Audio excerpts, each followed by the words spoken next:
I just got done watching Supergirl, and it was good.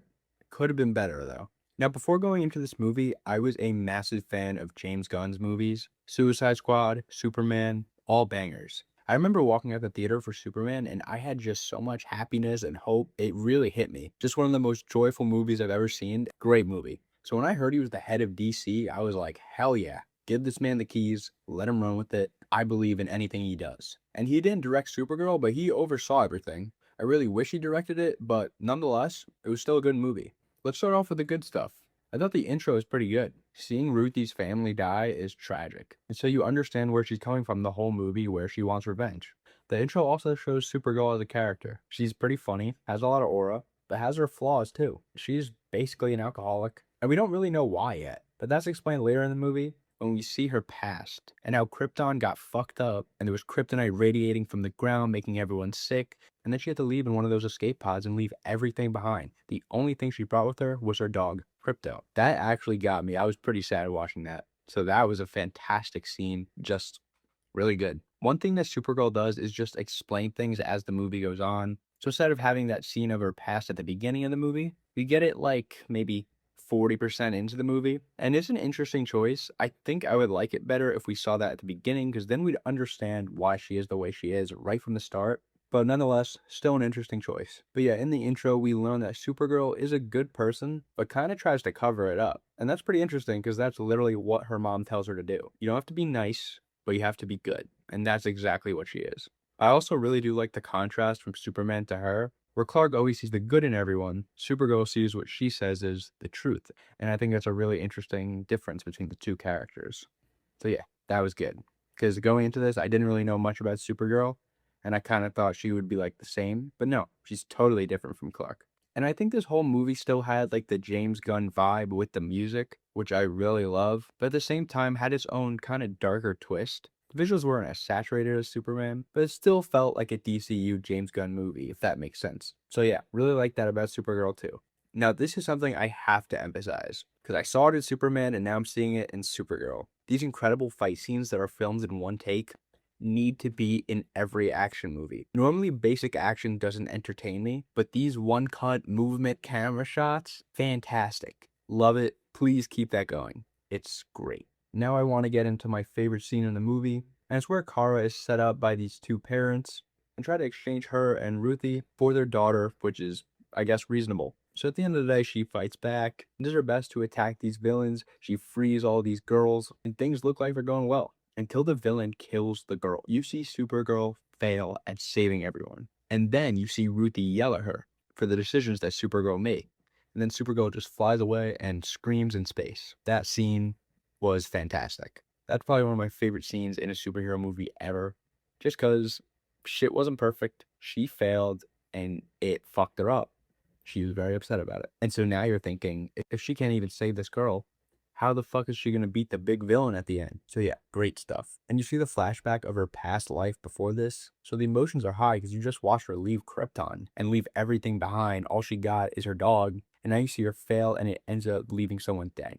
So yeah, emotions are high. She lets out a nice emotional scream. It's like, holy shit, she lost everything. I want this girl to get her dog back so bad. This girl needs a wing. So she's got to get that antidote or I'm going to be fucking sad. Peak. The flashbacks made everything click about Supergirl as a character, and I really liked Supergirl.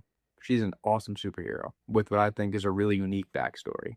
Now let's get into my main problems with this movie. My main problem with this movie is the villain Krem. And the reason why I don't like him is because I think this movie does a great job creating character motivations for everyone. Ruthie wants to avenge her parents' deaths and kill their killer. Supergirl wants to get the antidote that can save her dog. And this guy just does things for sport. He kills everyone for sport because he enjoys it.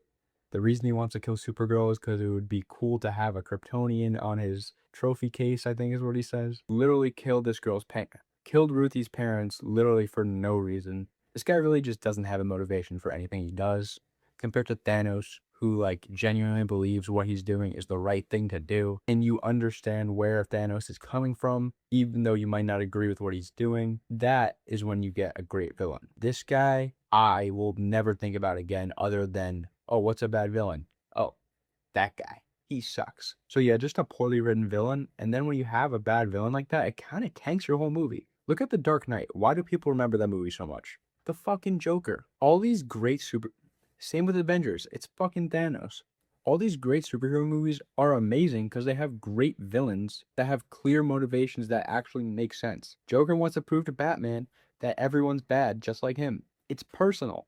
This guy doesn't really care, bro. He just does things to do things because he's evil. He's just literally the most basic evil guy you can come up with. So yeah, I'm pretty disappointed in this villain, and I think it really tanks the movie. Another thing, after that amazing scene where you get the emotional high and she's screaming, the scene I was yapping about forever, you really don't see Supergirl too much until the fucking climax. And after that, I was locked in. Like I said, I wanted to see her get her dog back and fight her ass off. And really, all you get is just her going on a bus, being on this planet, and just getting all fucked up because there's a bad sun there. This is not some warrior shit. I want to see her lock in, kick the ass of everyone who did this shit. And eventually we do see that, but I wanted some more progression from there because right when that scene happened, it felt like the movie really started. Maybe you guys disagree, but that's how it felt for me. I was completely locked in after that, and I just wasn't satisfied seeing her just die on the floor, being all like, ugh. I want to see her fight like hell for a dog, not roll over and die, which I know she didn't, but it just felt like it was a weird way to take this movie. I don't really know what they could have done, but I definitely just felt like we needed more of like her locked in and ready to do anything to get her dog back, and we just didn't really get that in my opinion. Let me know if any of this makes sense. Maybe I'm just tripping and I'm just babbling and I have no idea what the hell I'm talking about, but this is just my thoughts on the movie. Please let me know if I'm tripping, because I am not some superhero expert.